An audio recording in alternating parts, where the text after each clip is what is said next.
Mem, lanjut ya Mem. Karena ini semakin kepo nih aku.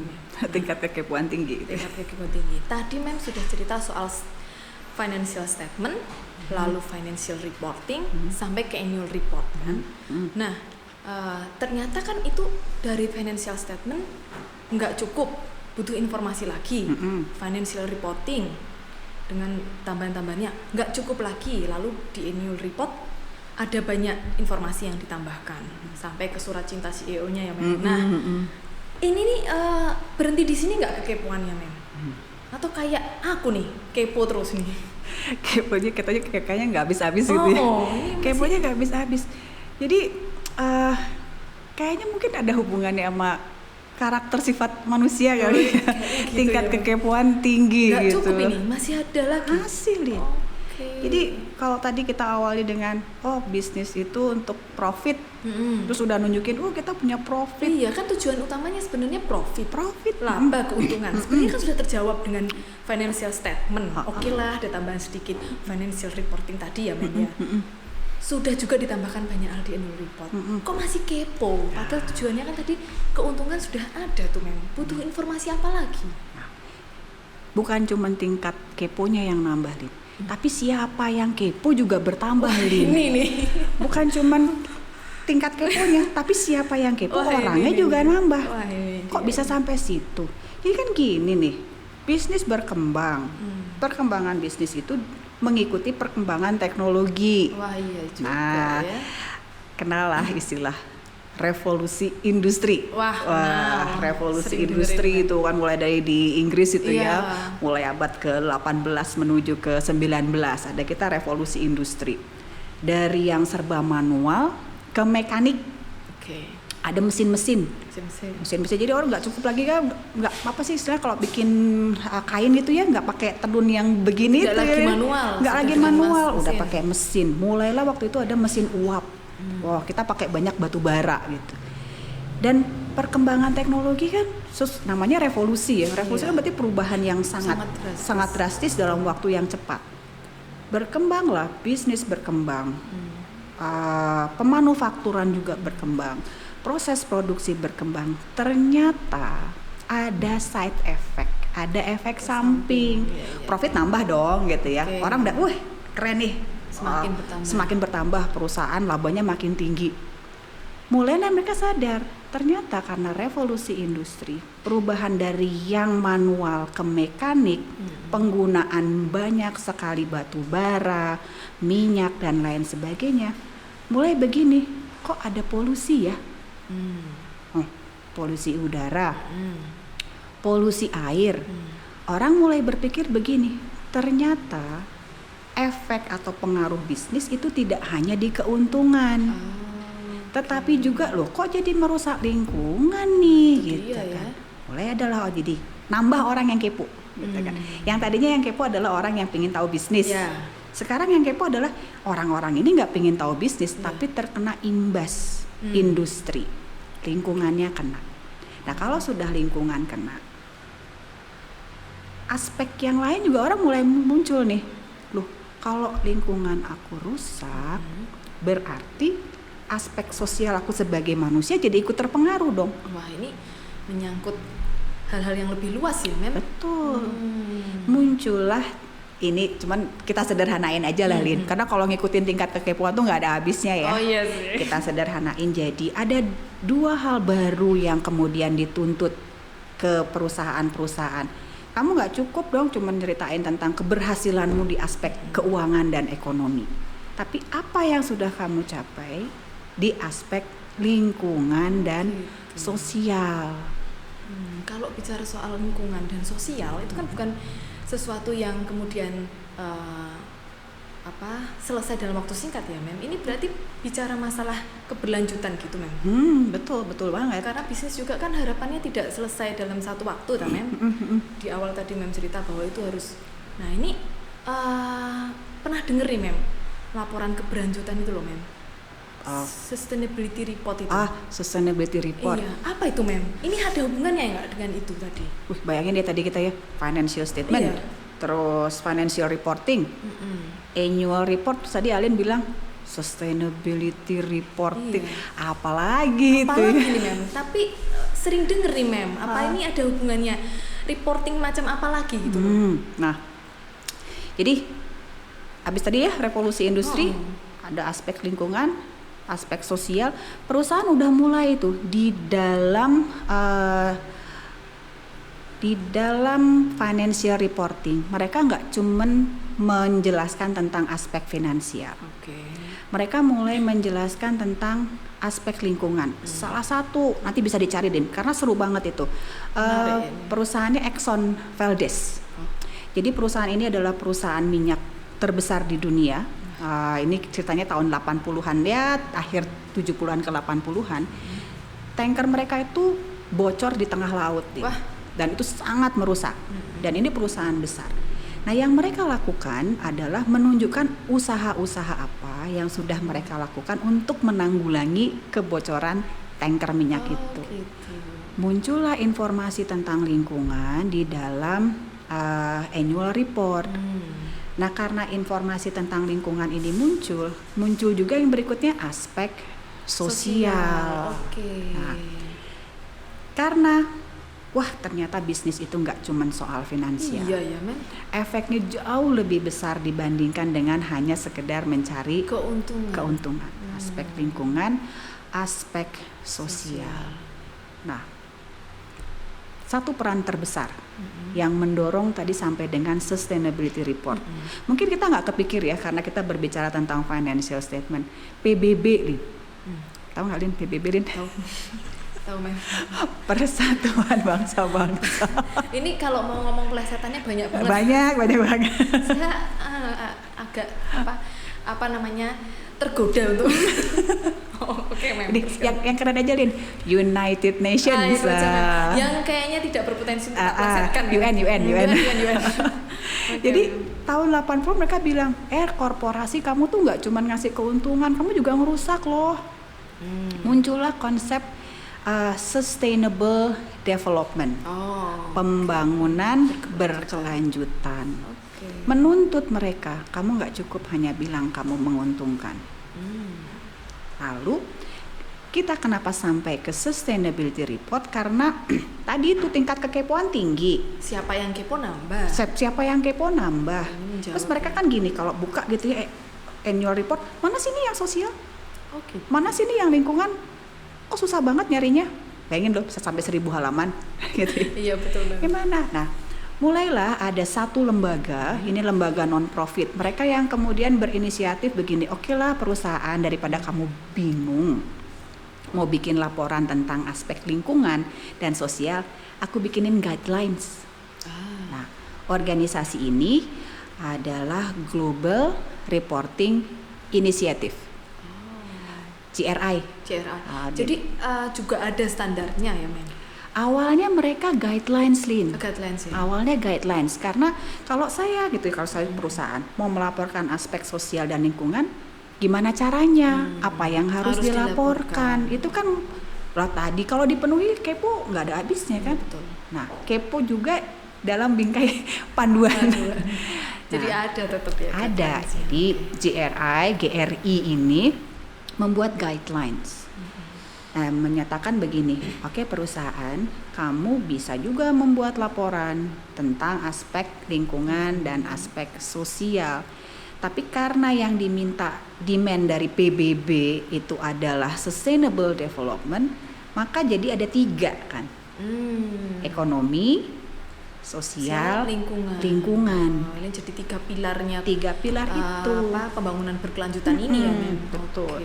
Jadi selain kita punya annual report, GRI mengatakan kamu juga bisa bikin satu laporan lagi, yang kemudian kita kenal dengan istilah sustainability report. Itu sustainability report. Betul.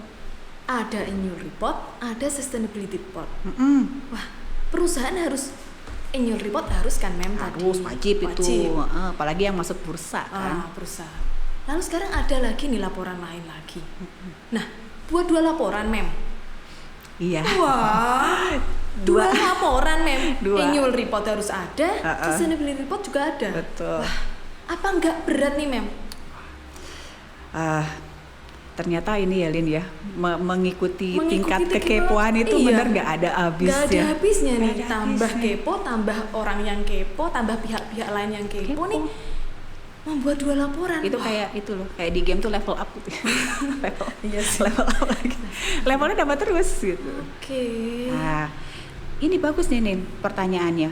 Kalau perusahaan harus bikin 2 laporan, wah itu kebayang ya.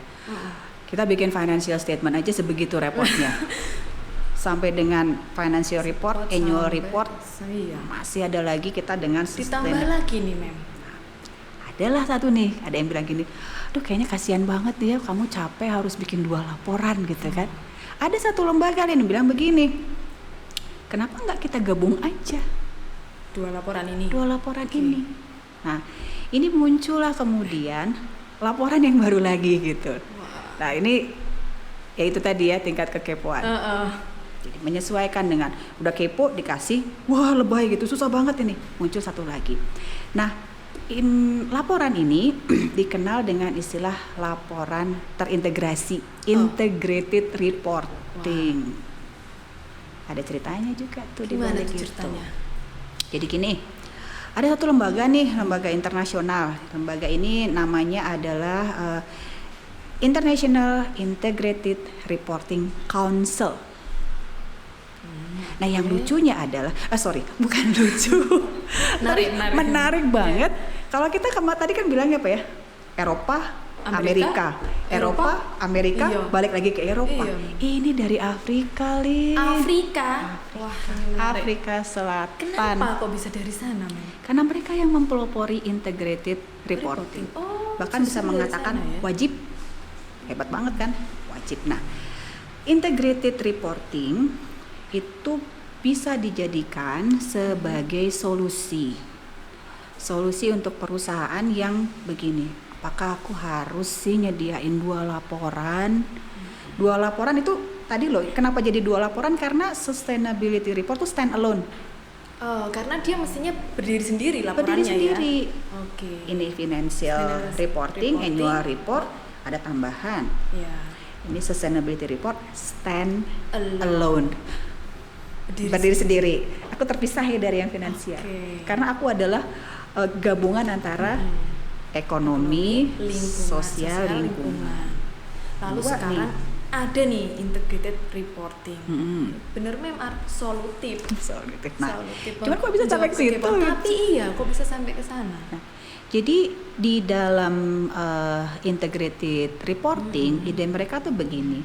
Sebetulnya kan tidak perlu dipisahkan toh antara hal finansial dengan aspek sosial dan lingkungan, kan nggak perlu dipisahkan.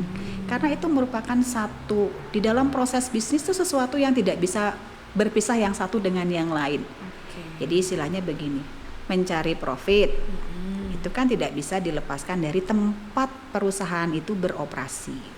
Kalau tambang kan misalkan gitu ya, tambang kita perusahaannya bisa jadi ada di Jakarta gitu ya, tapi tambangnya ada di Kalimantan, ada di Sumatera, ada lingkungan yang terpengaruhi di situ, ada juga orang-orang yang ada di sekitarnya yang juga terdampak gitu.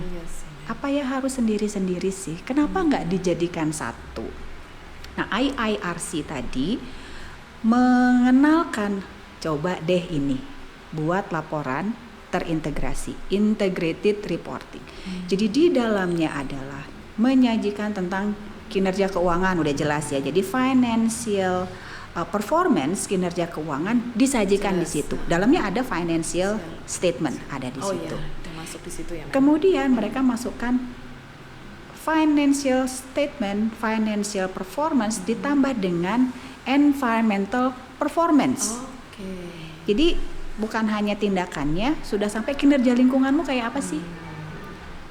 Yang berikutnya adalah financial performance, environmental performance, social performance.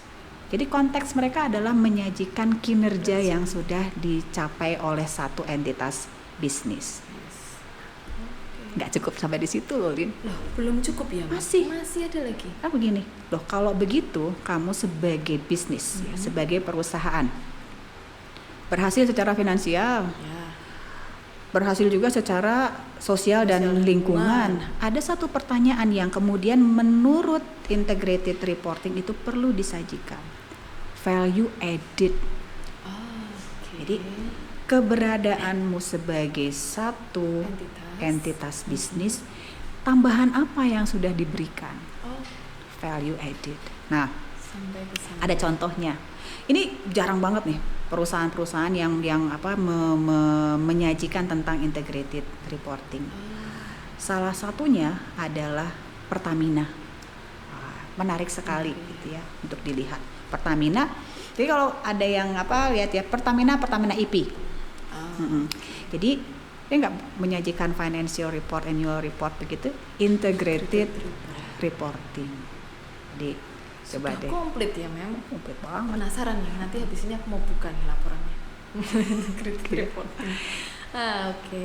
Nah, sekarang gini, Lin. Sekarang udah cerita gini. Tingkat kekepoanmu bagaimana, Lin, gitu kan? Ya, ini loh, Mem. Dari sejarah yang panjang tadi sampai masuk ke reporting ini. Tapi lalu kita sudah sampai nih ke corporate reporting berarti. Oh, kayaknya udah mulai kelihatan, Lin. Udah mulai kelihatan. Udah mulai kelihatan. Ini kepo ini. Ini udah mulai kelihatan. Jadi kalau kita jadi jalan ya di lorong gitu ya panjang, ini kita udah mulai kelihatan nih. Udah keluar dari terowongan. Udah mulai kelihatan cahaya corporate reporting. Ini masih kepo saya. Nah, corporate reporting berarti segala macam hal yang berkaitan dengan aspek yang dikepoin pihak di luar perusahaan, nggak cuma di luar, bahkan yang di dalam juga, itu akan disampaikan di dalam satu bentuk laporan. Oh gitu. Jadi yang kepo soal finansial ada. Yang kepo soal lingkungan ada. Yang kepo soal sosial ada juga. Kalau ada yang aku kepo tapi nggak punya waktu, gimana terus, Mem?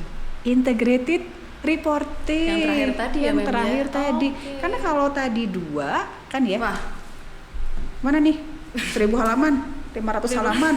Gimana nih gitu kan ya? Wah, nggak punya waktu kalau terlalu banyak ini. Adalah integrated reporting dan itu semua aspek yang dilalui oleh korporasi. Jadi semua aspek dari awal sampai akhir, berbagai macam hal. Jadi kita berusaha akuntansi sebagai bahasa bisnis gitu ya, berkomunikasi dengan berbagai macam cara. Dan yang tadi ya itu adalah corporate report. Sampai di sini ya, Mem ya. Jadi corporate reporting ini merupakan penyajian dan pelaporan semua aspek penyajian dan pengungkapan nih, Mem. Segala aspek pelaporan. Betul. Jadi segala macam hal yang perlu dilaporkan. Betul. Kembali ke prinsip dasar di akuntansi, full disclosure. Apa yang perlu dilaporkan dan menjadi corporate reporting. Gitu ya. Dari zaman Babylon sampai sekarang 2020 corporate reporting. Jadi semua ya, Mem ya. Semua itu diungkapkan aja gitu ya. Nggak usah ditahan gitu ya. Ini menjawab kekepoan banyak pihak gitu ya. Makin banyak yang kepo, makin banyak yang dilaporkan, makin baik tentu saja ya, Mem. Nanti yang seru auditnya, Lin. Gitu ya. Jadi penasaran ya, Mem. Penasaran nanti di audit gimana? Iya, gitu ya. Ini ada penyajian, pengungkapan seluruh aspek pelaporan. Mem. Menarik, Mem. Thanks ya, Mem. Ini ngopi sesi kayaknya harus tambah nih. Iya nih. Nanti jalan ya. Tambah lagi kopi lagi ya. Karena ini tadi cerita dari Babilonia. Dari Babylon gila berapa ribu tahun kita nyampe sekarang. Reporting enggak 9.000 tahun nih. 7.000 sebelum Masehi sampai 2020. 9.000 tahun perjalanan kita. Kayaknya perlu ngopi lagi, Mem. Kita ke kedai sebelah ya, Mem. Yuk.